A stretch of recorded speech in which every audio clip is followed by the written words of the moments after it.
ഏത് ബിസിനസ് എടുത്തു നോക്കിയാലും 90% ജെന്യൂനായിട്ട് കാര്യങ്ങൾ ചെയ്യുന്ന ആളുകളും 10% ഉടായ്പ് ചെയ്യാൻ വേണ്ടി വരുന്ന ആളുകളാണ്. പക്ഷേ ജോലിയിലേക്ക് വരുന്ന സമയത്ത് നേരെ തിരിച്ചാണ് ആ റേഷ്യോ.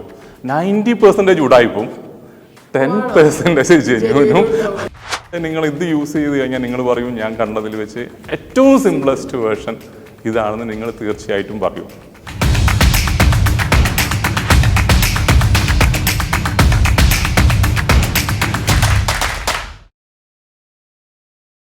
ജോലി അന്വേഷിക്കുന്ന, ജോലിക്കാരെ അന്വേഷിക്കുന്ന ഏതൊരാൾക്കും കയ്യിലൊരു മൊബൈൽ ഫോൺ ഉണ്ടെങ്കിൽ ലോകത്തിൻ്റെ ഏത് ഭാഗത്തിരുന്നും ജോലിക്കാരെ കണ്ടുപിടിക്കാൻ പറ്റുന്ന അല്ലെങ്കിൽ ജോലി കണ്ടുപിടിക്കാൻ പറ്റുന്ന ഇന്ത്യയിൽ ഇപ്പോൾ അവൈലബിൾ ആയിട്ടുള്ള ഏറ്റവും സിമ്പിൾ ആയിട്ടുള്ള ഒരു job searching app Sabka job app. അതിൻ്റെ ദ മാൻ ബിഹൈൻഡ് ഇറ്റ് എന്ന് പറയില്ലേ, ആളാണ് ഇന്ന് എൻ്റെ കൂടെ. Naushad sir, welcome to my brand my pride.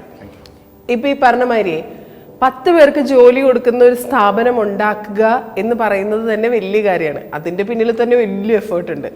ആ സ്ഥാനത്ത് ആർക്ക് വേണേലും എത്ര പേർക്ക് വേണേലും ജോലി കൊടുക്കാം, എത്ര പേർക്ക് വേണേലും ജോലിക്കാരെ കൊടുക്കാന്ന് പറയുന്ന ഈ ഒരു തോട്ട് ഉണ്ടല്ലോ, അത് വന്നത് എങ്ങനെയാ? ആക്ച്വലി ഡിഗ്രി പഠനകാലം തൊട്ട് പാർട്ട് ടൈം ആയിട്ട് ജോലിക്ക് പോയി തുടങ്ങിയ ഒരാളാണ് ഞാൻ. 21 വയസ്സുള്ളപ്പോഴാണ് ഞാൻ ആദ്യമായിട്ട് ഒരു കമ്പനിയിൽ ജോയിൻ ചെയ്യുന്നത്, 2002-ൽ. അത് തൊട്ട് കഴിഞ്ഞ ഈ 2025 മാർച്ച് വരെ ഏതാണ്ട് 23 വർഷം പല പല കമ്പനികളിലായി പല പല പോസ്റ്റുകളിലും റോളുകളിലൊക്കെ ഞാൻ വർക്ക് ചെയ്തിട്ടുണ്ട്.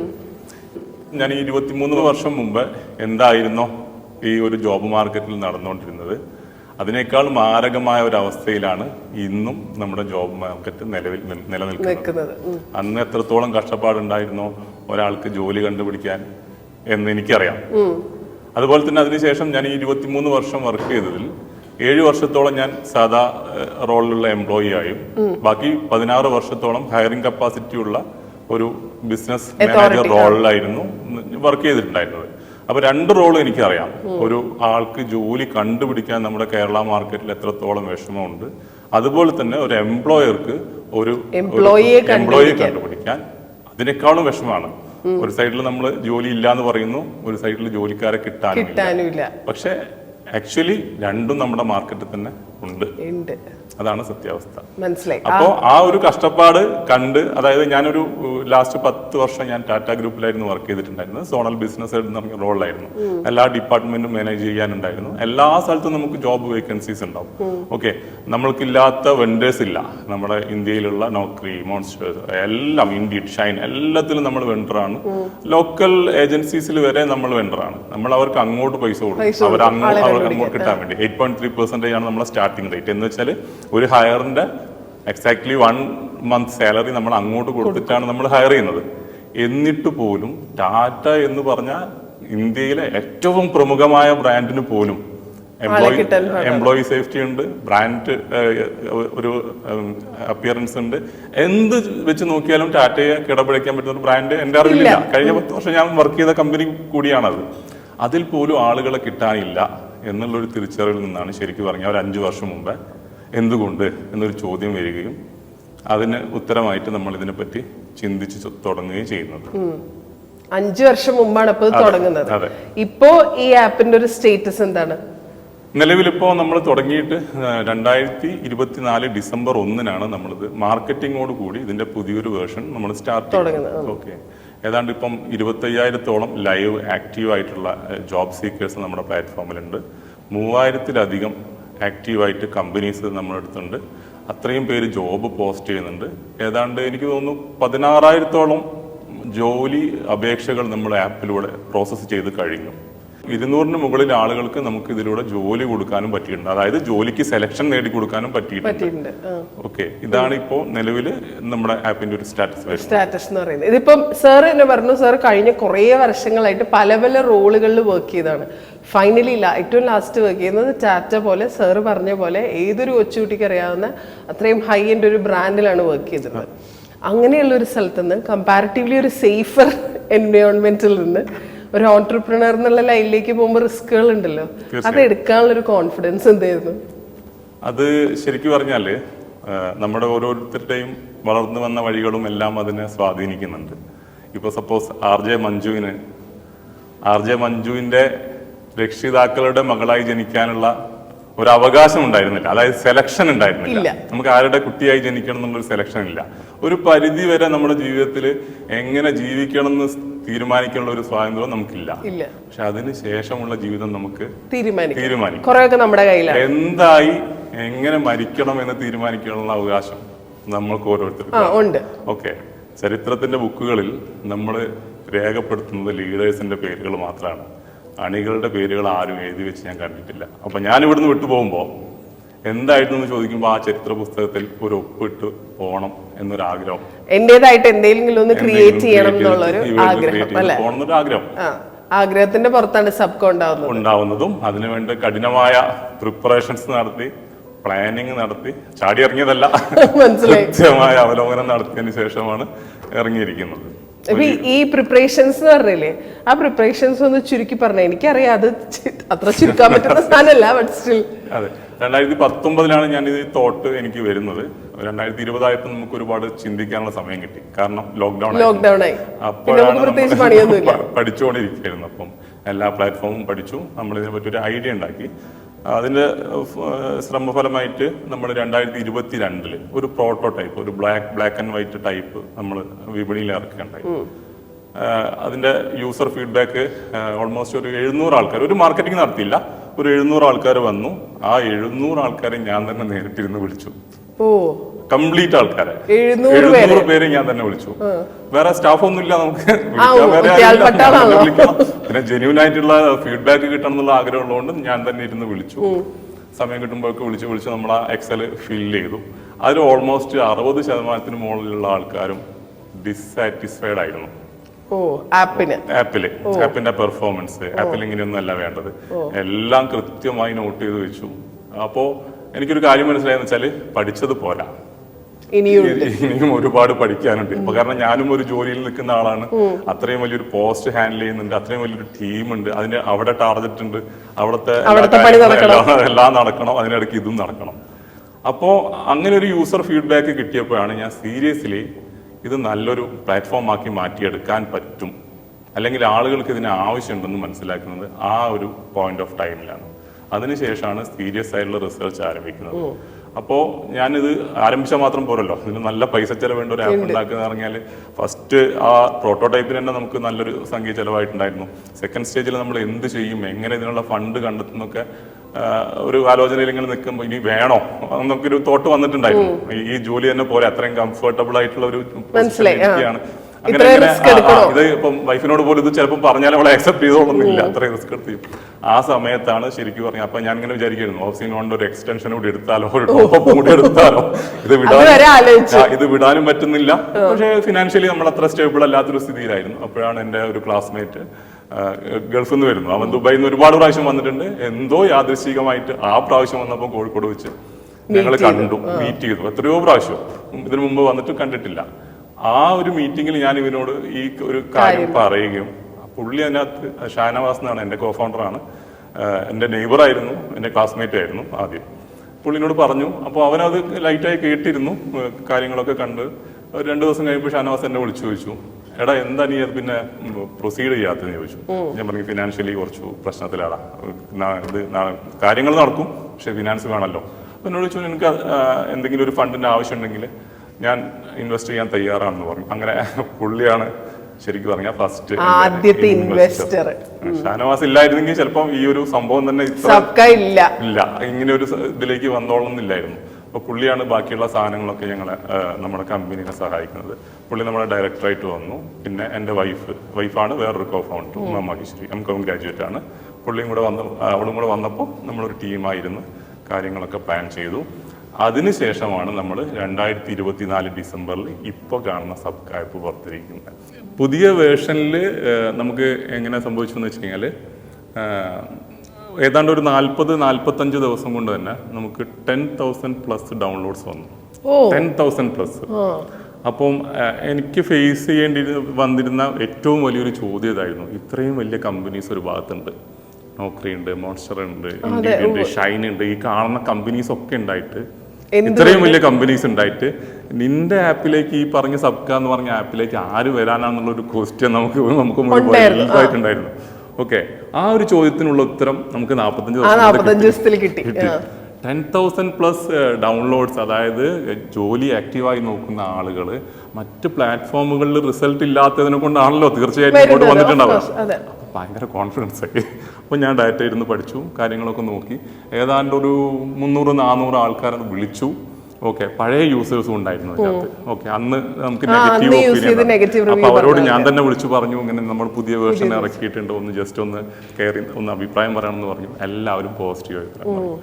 അതിൻ്റെ ഒരു ആഫ്റ്റർ എഫക്റ്റും കൂടിയാണ് ഞാൻ ഈ കമ്പനിയിൽ നിന്ന് റിസൈൻ ചെയ്യാനും പിന്നെ മെയിൻ ആയിട്ട് കംപ്ലീറ്റ് കോൺസെൻട്രേഷൻ ഇവിടെ കൊടുക്കാനുള്ള. അപ്പൊ മനസ്സിലായി ഇത് കരക്കിരുന്ന് കളിക്കാനുള്ള ഒരു ഗെയിം അല്ല. പിന്നെ വന്ന് ലീഡ് ചെയ്ത് ഇറങ്ങി നിന്ന് മെയിൻ റോളിൽ ഇരുന്ന് കളിക്കേണ്ട കളിയാണെന്ന് മനസ്സിലാക്കിയപ്പോഴാണ് നമ്മൾ റിസൈൻ ചെയ്യുന്നതും ഈ ഒരു ഗെയിമിലേക്ക് വരുന്നത്. ശരിക്കും ഈ സബ്ക എന്ന് പറയുന്ന പേരെന്താണ്? സബ്ക എന്ന് പറഞ്ഞാൽ ശരിക്കും പറഞ്ഞാൽ ഹിന്ദിയിൽ ഓഫ് എവരി വൺ, എല്ലാവരുടെയും ഒരു ഇൻക്ലൂസീവ്നെസ് കാണിക്കുന്ന ഒരു പദമാണ്. അപ്പൊ സബ്ക എന്ന് പറഞ്ഞു കഴിഞ്ഞാൽ ഏതൊരാൾക്കും ജോലി നോക്കാവുന്ന, ഏത് ടൈപ്പ് ഓഫ് ജോലി നോക്കാവുന്ന, ഏതൊരാൾക്കും ഏത് ടൈപ്പ് ഓഫ് ജോലിയും പോസ്റ്റ് ചെയ്യാൻ പറ്റുന്ന, ഫ്രീ ആയി കമ്മ്യൂണിക്കേറ്റ് ചെയ്യാൻ പറ്റുന്ന ഒരു പ്ലാറ്റ്ഫോം. എല്ലാവർക്കും ജോലി നോക്കാവുന്ന എല്ലാവരുടേതുമായ ഒരു പ്ലാറ്റ്ഫോം. അതുകൊണ്ടാണ് നമ്മൾ സബ്ക പേരിട്ടത്. അത് ആരുടെ സജഷൻ ആയിരുന്നു? ഞാൻ തന്നെയാണ് പേരിട്ടത്. ഓക്കെ, ഇപ്പം വളരെ ലൈറ്റ് ആയിട്ട് ഈ പ്ലാറ്റ്ഫോമിനെ കുറിച്ച് ഒരാൾക്ക് പറഞ്ഞു കൊടുക്കുകയാണെങ്കിൽ എന്താ പറയാ, ആർക്കൊക്കെയാണ് അതിന്റെ സർവീസ് എടുക്കാൻ പറ്റുക എന്ന് ചോദിച്ചാൽ? ഒറ്റ വാക്ക് പറയുകയാണെങ്കിൽ ജോലി നോക്കുന്ന, ജോലിക്കാരെ നോക്കുന്ന, സ്മാർട്ട് ഫോൺ കയ്യിലുള്ള ഏതൊരാൾക്കും ലോകത്തിൻ്റെ ഏത് കോണിലിരുന്നും ഇത് രണ്ടും കണ്ടെത്താവുന്ന ഇന്ത്യയിൽ ഇന്ന് നിലവിലുള്ള ഏറ്റവും സിമ്പിൾ ആയിട്ടുള്ള മൊബൈൽ ആപ്പാണ് സബ്ക. അതാണ് അതിന്റെ ഏറ്റവും സിമ്പിൾ ഡെഫിനിഷൻ അല്ലേ? Simple definition. സിമ്പിൾ എന്ന് ഞാൻ വീണ്ടും പറയാൻ കാരണം എന്ന് വെച്ച് കഴിഞ്ഞാൽ ബാക്കി ഏത് സൈറ്റിൽ കയറി കഴിഞ്ഞാലും ഒരു സാധാരണക്കാരന്, ഒരു സാധാരണ യൂസർക്ക് കുറച്ച് കോംപ്ലിക്കേറ്റഡ് ആയിരിക്കും. ഞാൻ ഇതെല്ലാത്തിലും കയറിയിട്ട് ഞാൻ ഇപ്പോഴും ഞാൻ പല പ്ലാറ്റ്ഫോമിലും മെമ്പറാണ്. പക്ഷെ നിങ്ങൾ ഇത് യൂസ് ചെയ്ത് കഴിഞ്ഞാൽ നിങ്ങൾ പറയും ഞാൻ കണ്ടതിൽ വെച്ച് ഏറ്റവും സിംപ്ലസ്റ്റ് വേർഷൻ ഇതാണെന്ന് നിങ്ങൾ തീർച്ചയായിട്ടും പറയും. ഓക്കെ, അത്രയും കോൺഫിഡൻസ്. ഇതിപ്പോ ഏത് ജോലി തൊട്ട്, ഇപ്പൊ സാർ പറഞ്ഞില്ലേ ഏത് ജോലിയും, ഏത് ജോലി തൊട്ട് ഏത് ജോലി വരെ എന്ന് പറയാനാണെങ്കിൽ ഏതാ പറയാ? ആക്ച്വലി അതിനൊരു ഇൻഡസ്ട്രി ടേംസിലേക്ക് കൊണ്ടുവരികയാണെങ്കിൽ നമ്മൾ പറയാ blue collar jobs, grey collar jobs, white collar ജോബ്സിന്റെ എൻട്രി ലെവൽ എന്നാണ് ഡെഫിനേഷൻ വരേണ്ടത്. പക്ഷെ ഞാൻ പറയുന്നത് ഇതൊരു ഓപ്പൺ സ്പേസ് ആണ്. ഇവിടെ നിങ്ങൾക്ക് എന്ത് ജോലി ഇടാം, പോസ്റ്റ് ചെയ്യാം, നിങ്ങൾക്ക് എന്ത് ജോലിക്കാരെ നോക്കാം. അവൈലബിൾ ആണെങ്കിൽ നിങ്ങൾക്ക് അത് കിട്ടും. അങ്ങനെ ഒരു ക്രൈറ്റീരിയ നമ്മൾ വെച്ചിട്ടില്ല. അതാണ് സബ്ക എന്നുള്ള പേരിന്റെ തന്നെ അർത്ഥം. എന്ത് ജോലിയും പോസ്റ്റ് ചെയ്യാം, ഏത് ജോലിക്കാർക്കും ഇവിടെ വരാം. ഒരു ഇൻഡസ്ട്രി സ്പെസിഫിക് ആയിട്ടൊന്നും നമ്മൾ കൊണ്ടുവന്നിട്ടില്ല. മനസ്സിലായി. ഇതൊക്കെ കേട്ടിട്ട് ഒരാൾ സബ്ക ഡൗൺലോഡ് ചെയ്തു, പിന്നത്തെ പരിപാടികൾ എന്താണ്? പിന്നത്തെ ഒരു പ്രോസസ് എന്താണ്? ഒന്നുമില്ല, 2 ഡൈവേഷനാണ് വരുന്നത്. അറിയോ കാൻഡിഡേറ്റ്, നിങ്ങൾ ജോബ് നോക്കുന്ന ആളാണോ, നിങ്ങൾ ജോലിക്കാരെ നോക്കുന്ന ആളാണോ? അത് നിങ്ങൾക്ക് ഡിസൈഡ് ചെയ്യാം. കാൻഡിഡേറ്റ് ആണെങ്കിൽ കാൻഡിഡേറ്റ് എന്ന് ക്ലിക്ക് ചെയ്യുക. അതിനുശേഷം ജസ്റ്റ് നിങ്ങളുടെ പ്രൊഫൈൽ ക്രിയേറ്റ് ചെയ്യുക, പോസ്റ്റ് ചെയ്യുക. ആഫ്റ്റർ വെരിഫിക്കേഷൻ അത് ലൈവ് ആവും. ലൈവ് ആയി കഴിഞ്ഞാൽ നിങ്ങൾക്ക് അവിടെ ലിസ്റ്റ് ചെയ്തിരിക്കുന്ന നിങ്ങൾക്ക് ലൊക്കേഷൻ അനുസരിച്ചോ നിങ്ങളുടെ സ്കില്ല് വെച്ചോ എന്താണെന്ന് വെച്ചാൽ ആ സ്ക്രീനിൽ കാണുന്ന ഏത് ജോലിക്കും നിങ്ങൾക്ക് അപ്പോൾ തന്നെ ക്വിക്കായിട്ട് അപ്ലൈ ചെയ്യാൻ പറ്റും. ആളോട് ചാറ്റ് ചെയ്യാൻ പറ്റും, നിങ്ങൾക്ക് അയാളോട് വാട്സപ്പിൽ കമ്മ്യൂണിക്കേറ്റ് ചെയ്യാൻ പറ്റും, വിളിക്കാനും പറ്റും. ഇതെല്ലാം നടക്കുന്നത് ഡയറക്റ്റ് ആണ്. HR-ഉമായിട്ടല്ല നിങ്ങൾ കമ്മ്യൂണിക്കേറ്റ് ചെയ്യുന്നത്. ആ കമ്പനിയിലുള്ള ആരാണോ ആ responsible person for handling this post, ആ ആളുടെ അടുത്തേക്കാണ് കമ്മ്യൂണിക്കേഷൻ പോകുന്നത്. ബാക്കിയുള്ള സ്ഥലങ്ങളിൽ എന്താ സംഭവിക്കുന്നത് വെച്ചാൽ HR ആണ് പോസ്റ്റ് ചെയ്യുക മിക്കവാറും. അപ്പൊ HR-ന്റെ സൗകര്യം അനുസരിച്ചാണ് അവർ ഈ സാധനങ്ങളൊക്കെ വെറ്റ് ചെയ്യുന്നത്, ഈ പറഞ്ഞിരിക്കുന്ന സാധനങ്ങൾ. അതിനുശേഷമാണ് അത് ആവശ്യമുള്ള ബിസിനസ് വെർട്ടിക്കലിലേക്ക് ഈ സാധനം പോകുന്നത്. അപ്പൊ ഡിലേ വരുന്നുണ്ട്. ഇവിടെ ഒരു ഡിലേ വരുന്നില്ല.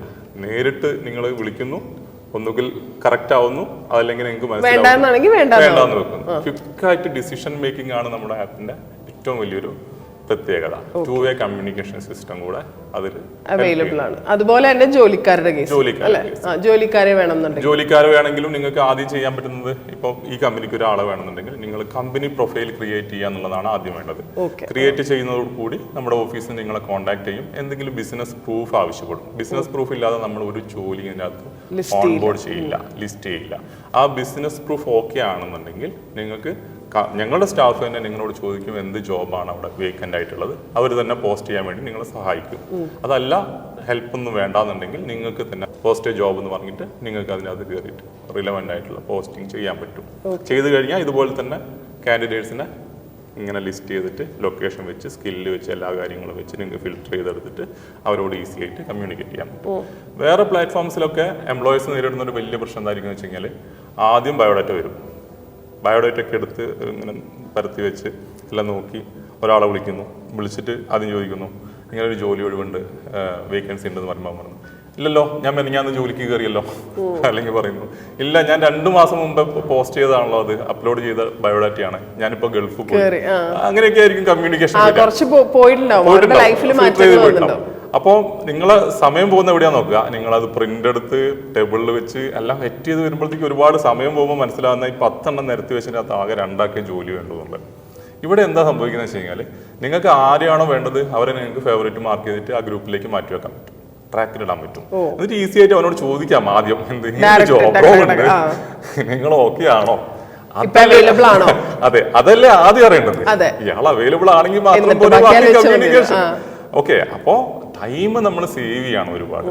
എന്നിട്ട് ആവശ്യമുണ്ടെങ്കിൽ മാത്രം പുള്ളിന്റെ അടുത്ത് നമുക്ക് ബയോഡാറ്റ ചോദിച്ചാൽ മതി. മനസ്സിലായി. ഓക്കെ, മനസ്സിലായി. ഡിലേ ഉണ്ടാവില്ല, വെറുതെ ആവശ്യമില്ലാണ്ട് സമയം പോകില്ല. ആവശ്യമുണ്ടെങ്കിൽ മാത്രം ചോദിച്ചാൽ പോലെ ബയോഡാറ്റ. നിങ്ങൾ ആവശ്യമില്ലാത്തൊരു സാധനം ആദ്യം വാങ്ങി വെക്കുന്ന എന്തിനാ? ആവശ്യമുണ്ടെങ്കിൽ മാത്രം ബയോഡാറ്റ ചോദിക്കാം, പുള്ളി അയച്ചു തരും. മനസ്സിലായി. ഇപ്പൊ സബ്കേഡോ ആക്ച്വലി എനിക്ക് തോന്നുന്നു ഇപ്പൊ കേട്ടതിൽ വെച്ചൊരു യുണീക് പോയിന്റ് എന്ന് പറയുന്നത് ഇതാണ്. അതായത് സമയം പോയില്ല, നമുക്ക് ടകടകടകേന്ന് പറഞ്ഞ പറഞ്ഞ പോലെ കാര്യങ്ങൾ തരും. അതല്ലാണ്ട് ബാക്കിയുള്ള പോയിന്റ്സ് എന്തൊക്കെയാണ്? കാരണം വേറെയും ജോബ് പോർട്ടൽസ് ഉണ്ട്. ഒരാൾ എന്തിന് സബ്ക ഡൗൺലോഡ് ചെയ്യണം? ഒന്നാമത് 2-വേ കമ്മ്യൂണിക്കേഷൻ സിസ്റ്റം ഉള്ള ജോബ് ആപ്പുകൾ വളരെ റെയറാണ്. വളരെ റെയർ എന്ന് പറഞ്ഞാൽ ഈ പറഞ്ഞ പോലെ തന്നെയാണ്. ജോലി എന്ന് പറയുന്ന സംഭവം സ്റ്റാഗ്നൻ്റ് ആയിട്ട് നിൽക്കുന്ന ഒരു സംഭവമല്ല. ഇപ്പം ഇവിടെ ഒരു ജോലി സംഭവിച്ചു, നിങ്ങൾ പല പ്ലാറ്റ്ഫോമിലും അത് പബ്ലിഷ് ചെയ്യും. എവിടെ നിന്നാണോ ആളെ ഫസ്റ്റ് കിട്ടുന്നത് അവിടേക്ക് നിങ്ങൾ പോവും. അവിടെ നിന്ന് ആളെ സെലക്ട് ചെയ്ത് ഇവിടെ കൊണ്ടുപോയി വെക്കും. ആ സ്പോട്ടിൽ അത് അവിടെ ക്ലോസ്ഡ് ആവുകയാണ്. അപ്പോൾ ഈ കമ്മ്യൂണിക്കേഷൻ പെട്ടെന്ന് വേണ്ട ആളുകളിലേക്ക് എത്തിക്കുക എന്നുള്ള ഒരു പ്രാക്ടീസാണ് നമ്മൾ ചെയ്യുന്നത്.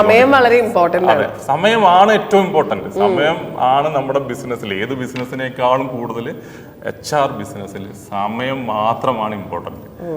നിങ്ങൾക്ക് ഒരാളെ എടുക്കണം, നിങ്ങൾ ഒരാളെ സെലക്ട് ചെയ്യാൻ വേണ്ടി കുറച്ച് 10 പേരെ റെഡിയാക്കി വെച്ചു, നിങ്ങളത് ഡിലേ ആക്കിയെന്ന് വിചാരിച്ചോ, എന്താ സംഭവിക്കുന്നത്? നിങ്ങളെ ജോലിക്ക് വേണ്ടി മാത്രം ആളുകൾ കാത്തു നിൽക്കുന്നില്ല, അവർ പല പ്ലാറ്റ്ഫോമിൽ ഇത് അപ്ലൈ ചെയ്തുകൊണ്ടിരിക്കുന്നുണ്ടാവും. അപ്പോൾ മൺഡേ നടത്തേണ്ട ഒരു സാധനം ട്യൂസ്ഡേ വെച്ചു. ആ 10 ആൾ നിങ്ങൾക്ക് വേണ്ട കറക്റ്റ് ആപ്റ്റ് ആയിരിക്കുന്ന 2 പേര് വേറെ കമ്പനിയിൽ സെലക്ട് ആയി പോയിട്ടുണ്ടാവും. അപ്പോൾ ടൈം ഈസ് ഇമ്പോർട്ടൻറ്റ് എന്ന് കരുതുന്ന ആരെങ്കിലും ഉണ്ടെങ്കിൽ ഇതാണ് ബെസ്റ്റ് പ്ലാറ്റ്ഫോം അല്ലേ? നിങ്ങൾക്ക് നിങ്ങളുടെ പ്രോബ്ലത്തിന് എത്ര പെട്ടെന്ന് സൊല്യൂഷൻ അല്ലേ? ഒരു ഡിലേ ഇല്ല. ഓക്കെ, ശരി, മനസ്സിലായി. ഇനി ഇപ്പൊ സാർ ആദ്യം തുടക്കത്തിൽ പറഞ്ഞൊരു കാര്യമുണ്ട്, ഇവിടെ ജോലിക്കാരെ ആവശ്യമുള്ള ഒരുപാട് കമ്പനികളുണ്ട്, ജോലി ആവശ്യമുള്ള ഒരുപാട് ആൾക്കാരുണ്ട്. പക്ഷെ ഇവർ തമ്മിൽ കണ്ടുമുട്ടാത്ത എന്താണ്? ഇപ്പോഴും കേരളം പോലെ ഒരു സ്റ്റേറ്റിൽ അൺഎംപ്ലോയ്മെന്റ് ഒരു വലിയ പ്രശ്നമാണ്. ഓക്കെ, അതിന് ഞാൻ പറഞ്ഞല്ലോ 2002 ഞാൻ ആദ്യമായിട്ട് ജോലിക്ക് വരുന്നത്. അന്ന് നമ്മുടെ നാട്ടില് മലയാള മനോരമ, മാതൃഭൂമി, അങ്ങനെയുള്ള നമ്മുടെ പത്രങ്ങൾ, ഇപ്പോഴുള്ള പത്രങ്ങൾ, അതിൽ ബുധനാഴ്ചയാണെന്ന് തോന്നുന്നു, ആ ഒരു പേജ് ഒഴിവാക്കിയിടും. എന്തിനാ ഇടുന്നത്? തൊഴിൽ അവസരങ്ങൾ എന്ന് പറഞ്ഞിട്ട്. അത് ചിലപ്പോൾ 2, 3, 4 പേജൊക്കെ ഉണ്ടാവും. അന്ന് കേരളത്തിലുള്ള എല്ലാ ആളുകളും ജോലി അന്വേഷിച്ചുകൊണ്ടിരുന്നത് ഈ പത്രത്താളുകളിലാണ്. ഈ പേപ്പറിന്റെ ഈ കട്ടിങ് വരണം, ഇത് കിട്ടിയാൽ മാത്രമേ അറിയുള്ളൂ. എന്നിട്ട് അതിൽ നമ്മൾ പോസ്റ്റലായിട്ട് നമ്മളെ ബയോഡേറ്റയും കവറിംഗ് ലെറ്ററും അയച്ചു കൊടുത്ത് വെയിറ്റ് ചെയ്യുന്ന ഒരു സിസ്റ്റം ആയിരുന്നു പണ്ട് ഉണ്ടായിരുന്നത്. പിന്നെ മനോരമയും മാതൃഭൂമി, തൊഴിൽ വാർത്ത, വിജയവീതി, അങ്ങനെ കുറേ സാധനങ്ങൾ ജോലി സംബന്ധമായ മാത്രം വരുന്ന ആനുകാലികങ്ങൾ പുറത്തിറക്കി. അപ്പോൾ അന്ന് നമുക്ക് കൺസോളിഡേറ്റഡ് ആയിട്ട് ചില മാധ്യമങ്ങൾ ഉണ്ടായിരുന്നു. പക്ഷേ സോഷ്യൽ മീഡിയ വന്നതോടുകൂടി എന്ന് സംഭവിച്ചു കഴിഞ്ഞാൽ കുറെ ആളുകൾ ജോലി പോസ്റ്റ് ചെയ്യുന്നത് ഇൻസ്റ്റയിലാണ്, കുറെ ആളുകൾ പോസ്റ്റ് ചെയ്യുന്നത് FBയിലാണ്, കുറെ ആൾക്കാർ വാട്സപ്പിൽ സ്റ്റാറ്റസ് ആയിടും, കുറെ ആൾക്കാർ ഇൻഡീഡ് കൊണ്ടിടും, കുറെ ആൾക്കാർ ഷൈനിലിടും, കുറെ ആൾക്കാർ മോൺസ്റ്ററിലിടും, കുറെ ആൾക്കാർ ഓഫീസിന് മുമ്പിൽ ഒട്ടിച്ചിടും.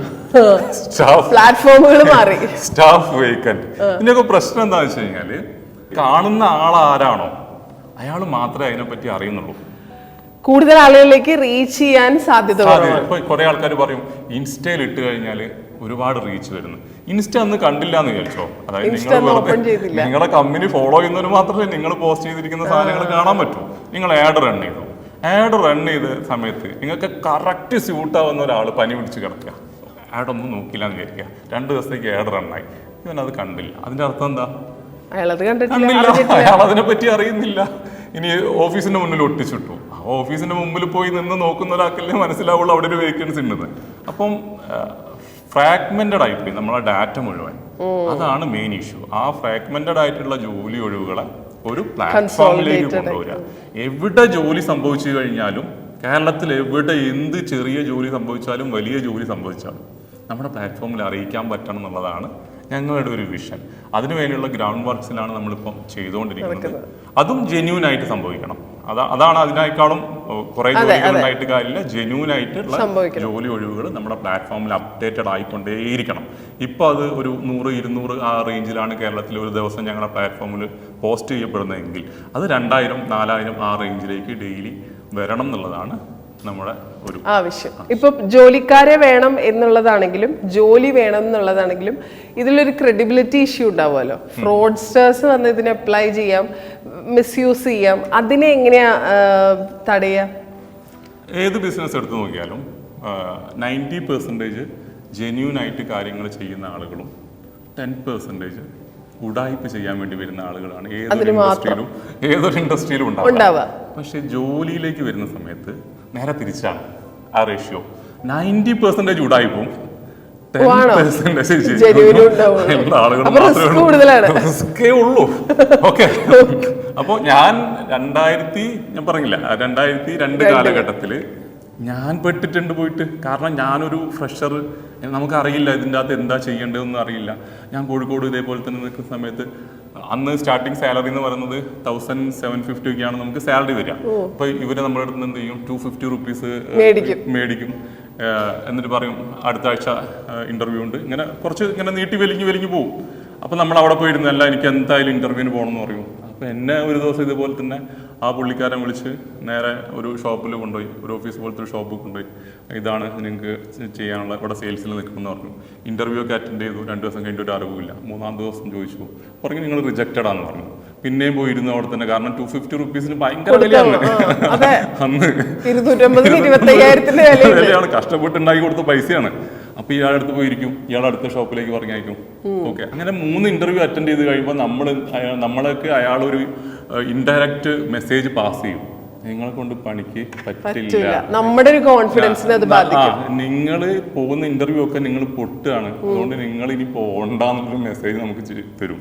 അതോടുകൂടി എന്താവും, 4-ാമത്തേന് നമ്മൾ അയാളടുത്ത് പോവില്ല, 250 ചോദിക്കുകയില്ല. ആക്ച്വലി ഇതൊരു അറേഞ്ച്ഡ് സിസ്റ്റമാണ്. ഇവര് ഉടായ്പകളുടെ ഒരു നെറ്റ്വർക്ക് അങ്ങോട്ട് ഉണ്ടാക്കുകയാണ് ഒരു ടൗണില്. അതായത് ഇവന്റെ സ്നേഹിതനായിരിക്കും ഈ ഷോപ്പ് നടത്തുന്നത്, ഇവന്റെ സ്നേഹിതനായിരിക്കും ഈ ഷോപ്പ് നടത്തുന്നത്. അപ്പൊ 3 സ്ഥലത്തും ഇയാൾ പറയാണ് ഇവനോട്, എടാ നമുക്ക് വൈകുന്നേരം ആകുമ്പോഴത്തേക്ക് എന്തെങ്കിലും ഒരു അഡ്ജസ്റ്റ്മെന്റ് ഞാൻ ചിലവൊക്കെ തരാം, നീ ജസ്റ്റ് ഒന്ന് ഈ വരുന്ന 4 ആൾക്കാരെ ഒന്ന് ഇന്റർവ്യൂ ചെയ്യണം. മനസ്സിലായോ? അങ്ങനെ 3-4 സ്ഥലത്ത് പോകുന്നതോടുകൂടി ഇവർ ആ പരിപാടി അങ്ങോട്ട് നിർത്തും. പിന്നെ ഇപ്പോൾ ഞങ്ങളെ പ്ലാറ്റ്ഫോം ഫേസ് ചെയ്യുന്ന ഒരു വലിയ പ്രശ്നം എന്താ വെച്ചാൽ, നമ്മുടെ പ്ലാറ്റ്ഫോമിലും കുറേ പിള്ളേർ വന്നിട്ട് ഇതേപോലെ കമന്റ്സ് ഇടാറുണ്ട് സോഷ്യൽ മീഡിയയിൽ.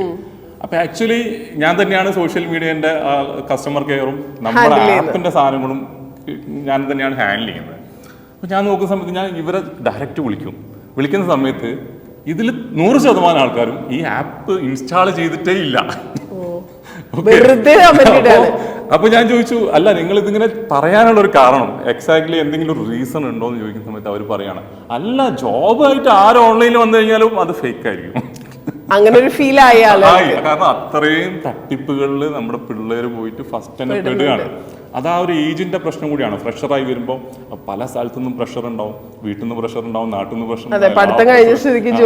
ജോലിയായില്ലേ, കല്യാണം കഴിച്ചില്ലെങ്കിൽ ചോദിക്കുന്നതിനേക്കാളും വലിയ കഷ്ടത്തിലുള്ള ഒരു ചോദ്യമാണ് ജോലിയായില്ലാണ്. ഇവൻ പോയിട്ട് എവിടെയും കൊണ്ടുപോയി 500 രൂപ അടയ്ക്കും. ആ ചങ്ങാതി ഇതേമാതിരി ഉരുട്ടി കളിച്ചിട്ട് അവസാനം ഇവന് മനസ്സിലാവും ഞാൻ ഇവിടെ ആയിപ്പില്ലായി. പിന്നെ വേറൊരു ഇൻസിഡന്റ് ഞാൻ പറഞ്ഞില്ല. നമ്മുടെ ഒരു യൂസറായി കയറിയിരുന്ന ഒരാൾ നമ്മുടെ ആപ്പിൽ ഒരു നെഗറ്റീവ് സ്കോർ ഇട്ടു. ആ പുള്ളിനെ ഞാൻ തപ്പി പിടിച്ച് വിളിച്ചു. അപ്പോൾ പുള്ളി എന്നോട് പറഞ്ഞു, ഞാൻ ചേർത്തലയാണ്, എനിക്ക് സെയിൽസ് എക്സിക്യൂട്ടീവിൻ്റെ ജോലിയാണ് വേണ്ടത്. നിങ്ങളുടെ ജോലി ആ ഒരു ആപ്പിൽ നോക്കുമ്പോൾ ആ ഏരിയയിൽ സെയിൽസ് എക്സിക്യൂട്ടീവിൻ്റെ എനിക്ക് വേണ്ട ജോലി അവിടെ ഇല്ല എന്ന് പറഞ്ഞു. അപ്പം ഞാൻ ചോദിച്ചു, അതുകൊണ്ട് എങ്ങനെയാണ് ഞങ്ങൾ ഉടായിപ്പാവുന്നത്? അപ്പോൾ പുള്ളി പറഞ്ഞു, ആ ജോലി ഒഴിവ് അവിടെ വേണ്ടേ? അപ്പോൾ എനിക്ക് പറയാനുള്ളത്, ഇതൊരു സൂപ്പർ മാർക്കറ്റ് അല്ല. നമ്മൾ പോയിട്ട് ഇഷ്ടമുള്ള സാധനം നിങ്ങൾ പോയിട്ട് കോൾഗേറ്റിന്റെ ഒരു പേസ്റ്റ് 20 രൂപയുടെ വേണമെന്ന് പറയുമ്പോൾ അത് സ്റ്റോക്ക് ഇല്ലെങ്കിൽ അവിടെ പ്രശ്നം ഉണ്ടാക്കുന്ന രീതിയിലുള്ള ഒരു സംഭവം അല്ല ഇവിടെ നടക്കുന്നത്. അത് അവിടെ ഉണ്ടെങ്കിൽ അതവിടെ ഉണ്ടാവും. അത് ക്ലോസ് ആയി പോയാൽ പോയി. അപ്പോൾ പ്ലാറ്റ്ഫോമിന്റെ ജെന്യൂനിറ്റി, ആ തുടങ്ങിയിരിക്കുന്ന ആൾക്കാരുടെ ബാക്ക്ഗ്രൗണ്ട്, ഇതൊക്കെ നോക്കിയിട്ട് വേണം നിങ്ങളൊരു പ്ലാറ്റ്ഫോമിലേക്ക് വരാൻ വേണ്ടിയിട്ട്. പിന്നെ ഉടായ്പകളെ ചെറുത്ത് നിൽക്കാനുള്ള ഒരു മാർഗം എന്നുള്ളത് ഞാൻ കണ്ടുപിടിച്ചിരിക്കുന്നത് വെച്ച് കഴിഞ്ഞാൽ സർവീസ് ചാർജ് ആണ് ഇവരുടെ മെയിൻ ആയുധം. ഓക്കെ, ജോലി കിട്ടിക്കഴിഞ്ഞിട്ടാണ് മിക്കവാറും ആളുകൾ പകുതി ശമ്പളമൊക്കെ വാങ്ങുന്നത്. അപ്പോൾ സർവീസ് ചാർജ് വാങ്ങുന്നതോടുകൂടി ഇവർക്ക് നിലനിന്ന് പോകാനുള്ള പൈസ കിട്ടും. ഒരു 20 ആൾക്കാരുടെ അടുത്ത് 500 രൂപ 1000 രൂപ വെച്ച് വാങ്ങിക്കഴിഞ്ഞാൽ ചെറിയൊരു എമൗണ്ട് കിട്ടി പോകാൻ പറ്റും. പക്ഷെ ഇവരെന്ത് സർവീസാണ് ചെയ്യുന്നത്? ഇപ്പം ഗൂഗിൾ പേയും കൂടെ വന്നതിന് ശേഷം ഇന്റർവ്യൂവിന് പറഞ്ഞയക്കുന്ന ആളുകളെ നേരിട്ട് കാണുന്നു പോലും ഇല്ല.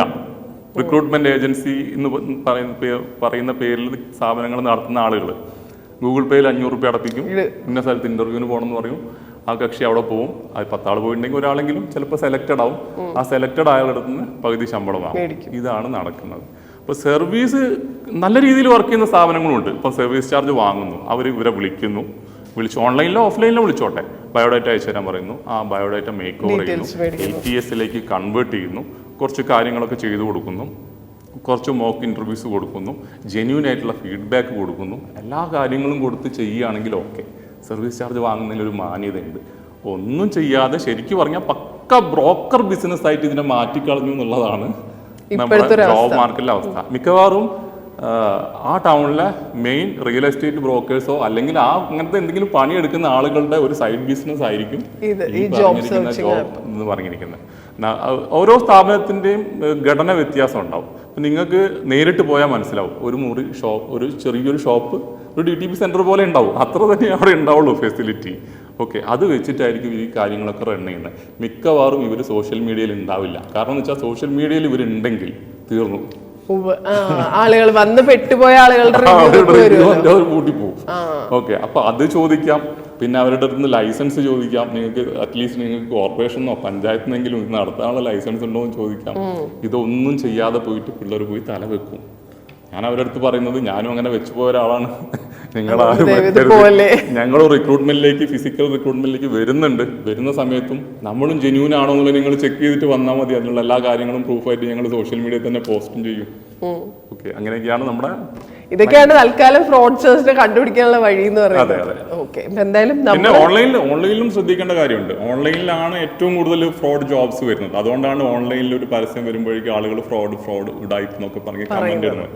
അതിന്റെ മെയിൻ റീസൺ ഇതാണ്. വീട്ടിലിരുന്ന് ജോലി ചെയ്യും, ദിവസം 2000 രൂപ ശമ്പളം. അപ്പൊ എന്ത് ചെയ്യും? സാമ്പിൾ ആയിട്ട് ഇവർ കുറച്ച് ഡാറ്റ എൻട്രി കൊടുക്കും. ഡാറ്റ എൻട്രി കൊടുത്തിട്ട് പറയും, നിങ്ങൾ ഈ 10 ഡാറ്റ എൻട്രി ചെയ്യും, ഞങ്ങൾ 2000-ന് പകരം നിങ്ങൾക്ക് ആ 10 ഡാറ്റ എൻട്രി ചെയ്തതിൻ്റെ 200 രൂപ അയച്ചു തരാൻ അറിയും. ഈ ഒരു പെൺകുട്ടി അല്ലെങ്കിൽ ആൺകുട്ടി ആ 10 ഡാറ്റ എൻട്രി ചെയ്യുന്നു, ഇവന് 200 രൂപ ഗൂഗിൾ പേയിൽ അയച്ചു കൊടുക്കുന്നു. ഇതിനാണ് സ്റ്റാർട്ടിങ്. ഓക്കെ, അപ്പം 10 എണ്ണം ചെയ്തു 200 രൂപ കിട്ടും. അങ്ങനെ ആ ഒരു ചെയിനായിട്ട് പിന്നെ പോവുകയാണ്. കുറച്ച് കഴിയുമ്പോൾ ഇവരെന്ത് പറയും, നിങ്ങളുടെ സാലറി തരണമെന്നുണ്ടെങ്കിൽ നിങ്ങൾ ഞങ്ങൾക്ക് 6500 രൂപ ഇങ്ങോട്ട് തരണം പ്രോസസ്സിങ് ഫീ ആയിട്ട്, എന്നാലേ ആ കമ്പനിയിൽ നിന്ന് ഇത് ഇങ്ങോട്ട് വരുള്ളൂ എന്ന് പറയും. അങ്ങനെ എന്ത് ചെയ്യും? ഈ പറഞ്ഞിരിക്കുന്ന ആൾക്കാർ അങ്ങോട്ട് അയച്ചു. അതോടുകൂടി എന്തായി? 6500 200 കഴിഞ്ഞ് 6300 അവൻ്റെ ഫീസേ കൊടുക്കും. ഈ പോസ്റ്റ് ഇട്ടിരിക്കുന്ന സാലറി ഒന്നും കിട്ടില്ല. അതവിടെ ക്ലോസ് ആയി. പിന്നെ അങ്ങനെ ഒരു അഡ്രസ് ഇല്ല, ഒരു സാധനവും ഇല്ല. അപ്പം ഒരുപാട് തട്ടിപ്പുകൾ നടക്കുന്ന മേഖലയാണ്. നമ്മളും വളരെ കെയർഫുൾ ആയിട്ടാണ് ഈ ഒരു ഇതിലേക്ക് വരുന്നത്. പറഞ്ഞല്ലോ, നമ്മൾ കരിയറൊക്കെ ഉപേക്ഷിച്ച് ഇങ്ങനെ ഒരു സ്ഥാനത്തിലേക്ക് വരുന്നത്. അത്രയും വലിയ ഇൻവെസ്റ്റ്മെന്റ് ഒക്കെ. അതുകൊണ്ട് ഞങ്ങൾ നിങ്ങളെ പറ്റിക്കൂല. പറ്റിക്കപ്പെട്ടിട്ടുള്ള ആളുമാണ്. സീരിയസ്ലി നല്ല കാര്യങ്ങളും നമ്മുടെ റിക്രൂട്ട്മെന്റിലേക്ക് കൊണ്ടുവരണം എന്നുള്ള ഒരു നല്ല ഇന്റൻഷനോട് കൂടിയാണ് വരുന്നത്. ഓക്കെ, ഞങ്ങളുടെ ഇൻവെസ്റ്റേഴ്സും അങ്ങനെയുള്ള ആളുകളാണ്. ഇൻവെസ്റ്റേഴ്സ് ഒന്നും വലിയ ധനികരായ ഇൻവെസ്റ്റേഴ്സിനെയല്ല നമ്മൾ കൊണ്ടുവന്നിരിക്കുന്നത്. നമുക്കെല്ലാം സാധാരണ രീതിയിൽ വന്ന് ഗൾഫിലൊക്കെ പോയി അത്യാവശ്യം പച്ച പിടിച്ച് നിൽക്കുന്ന കുറച്ച് ഏഞ്ചൽ ഇൻവെസ്റ്റേഴ്സാണ് നമുക്ക് പിറകിലുള്ളത്. നമ്മൾ സെക്കൻഡ് റൗണ്ടിലേക്ക് പോവുകയാണ്. അപ്പോഴും ഞാൻ VC-യിലേക്കൊന്നും പോകുന്നില്ല. നമുക്ക് വേണ്ടത് നല്ല രീതിയിൽ വർക്ക് ചെയ്യും, നല്ല റിട്ടേൺസ് കിട്ടും എന്നുള്ള പൊട്ടൻഷ്യൽ ആയിട്ടുള്ള കമ്പനി ആളുകളെ കണ്ടുവരുന്ന കുറച്ച് ഇൻവെസ്റ്റേഴ്സിനെ ലക്ഷ്യം വെക്കുക എന്നുള്ളതാണ് ഇപ്പം നമ്മുടെ ഒരു എയിം. ഓ, അപ്പൊ അതായത് ഓൾറെഡി ഇങ്ങനത്തെ പ്ലാറ്റ്ഫോമുകളിൽ ഇൻവെസ്റ്റ് ചെയ്യാൻ താല്പര്യമുള്ള ഇൻവെസ്റ്റേഴ്സിന് ഒരു ചാൻസും കൂടെ ഉണ്ട് സബ്കയിൽ അല്ലെ? അതെ, ഇപ്പോൾ നിലവിൽ എന്താ വെച്ചാൽ സ്റ്റാർട്ടപ്പ് ഇൻവെസ്റ്റ്മെന്റ് എന്ന് പറയുന്നത് ചില ആളുകളുടെ വിചാരം, പല ആളുകളും ഈ കമ്പനീന്റെ വാല്യുവേഷൻ 300 ഇരട്ടി കൂടി അല്ലെങ്കിൽ 400 ഇരട്ടി കൂടി എന്നൊക്കെ പേപ്പറിൽ വായിച്ചിട്ടാണ് അറിയുന്നത്. അപ്പൊ അവർ വിചാരിക്കുന്നത് അതിന്റെ ഇൻവെസ്റ്റ്മെന്റ് എന്ന് പറഞ്ഞാൽ ഈശ്വര ഏഞ്ചൽ ഇൻവെസ്റ്റർ എന്നൊക്കെ പറഞ്ഞു കഴിഞ്ഞാൽ ചുരുങ്ങിയത് 1 കോടി രൂപയൊക്കെ വേണ്ടി വരും, അല്ലെങ്കിൽ 50 ലക്ഷം ഒക്കെ വേണ്ടി വരും ഒരു സ്റ്റാർട്ടപ്പ് കമ്പനിയിൽ ഇൻവെസ്റ്റ് ചെയ്യാന്നൊക്കെ ആയിരിക്കും ഒരു കോമൺ നിങ്ങളൊരു കാഴ്ചപ്പാടുണ്ടാവുക. സത്യം പറഞ്ഞാൽ ഏഞ്ചൽ എന്ന് പറഞ്ഞാൽ ശരിക്കും മലയാളത്തിൽ മാലാക. നമ്മളടുത്ത് വരുന്ന ആരും മാലാകകളാണ്. നിങ്ങൾ 1 രൂപ കൊണ്ട് വന്നാലും ഇൻവെസ്റ്റ് ചെയ്യാം, ഇൻവെസ്റ്റ് ചെയ്യാം. നിങ്ങളൊരു കുട്ടി മാലാകയാണ്. ഓക്കെ, ഞങ്ങൾക്ക് അങ്ങനെയുള്ള കുട്ടികളായിട്ടുള്ള മാലാകകളെ കിട്ടുന്നത് തന്നെ ഒരു സ്റ്റാർട്ടപ്പ് ഒരു ഫൗണ്ടറെ സംബന്ധിച്ചിടത്തോളം വലിയ കിട്ടലാണ്. അപ്പോൾ ഞാൻ പറഞ്ഞല്ലോ, ചെറിയ ഇൻവെസ്റ്റ്മെന്റിലും നിങ്ങൾക്ക് സ്റ്റാർട്ടപ്പ് ഇൻവെസ്റ്റ്മെന്റ് സ്റ്റാർട്ട് ചെയ്യാം. അതിൻ്റെ ഒരു ടേൺ ഓവർ എന്ന് പറയുന്നത് അല്ലെങ്കിൽ ഒരു റിസൾട്ട് എന്ന് പറയുന്നത് കമ്പനിയുടെ വാല്യുവേഷൻ എങ്ങനെ കൂടുന്നോ അതിനനുസരിച്ച് നിങ്ങൾക്ക് ബെനിഫിറ്റഡ് ആവും. എന്തുമായി തീരാം എന്നാണ് ശരിക്കും പറഞ്ഞാൽ സ്റ്റാർട്ടപ്പ് ഇൻവെസ്റ്റ്മെന്റിനെ പറ്റി പറഞ്ഞാൽ. നിങ്ങൾ 1 ലക്ഷം ഇൻവെസ്റ്റ് ചെയ്ത് കഴിഞ്ഞാൽ ചിലപ്പോൾ നിങ്ങൾക്ക് 1 കോടി വരെ ആയിട്ട് തിരിച്ച് കഴിപ്പിച്ച ആളുകളുണ്ട് ചരിത്രത്തിൽ, ഇഷ്ടംപോലെ ആളുകളുണ്ട്. അപ്പോൾ നിങ്ങൾ ഫൗണ്ടേഴ്സിനെ നോക്കുക, ടീമിനെ നോക്കുക, അവരെന്താണ് ചെയ്യാൻ പോകുന്നത് നോക്കുക, അതിനനുസരിച്ച് കാര്യങ്ങൾ ഡിസൈൻ ചെയ്യുക. ജോലി വേണ്ടവരും ജോലിക്കാരെ വേണ്ടവരും മാത്രമല്ല, ഇൻവെസ്റ്റ് ചെയ്യാൻ താല്പര്യമുള്ള ആളുകൾക്കും ദർ ഇസ് എൻ ഓപ്ഷൻ അല്ലെ സബ്കയിൽ.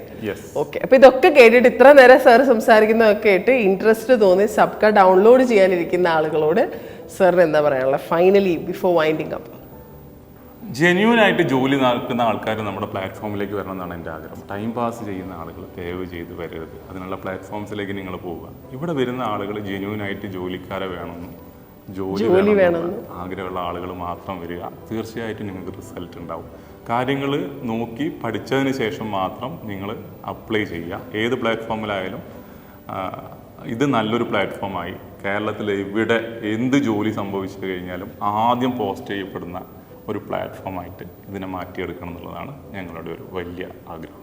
ആഗ്രഹം നടക്കട്ടെ, കാരണം ആഗ്രഹം നടക്കുമ്പോൾ ഒരുപാട് പേർക്ക് അതൊരു ഹെൽപ്പ് ആവുമല്ലോ. അപ്പൊ അതൊക്കെ സാർ വിചാരിക്കുന്ന പോലെ തന്നെ നടക്കട്ടെ. All the best and thank you so much. Thank you much.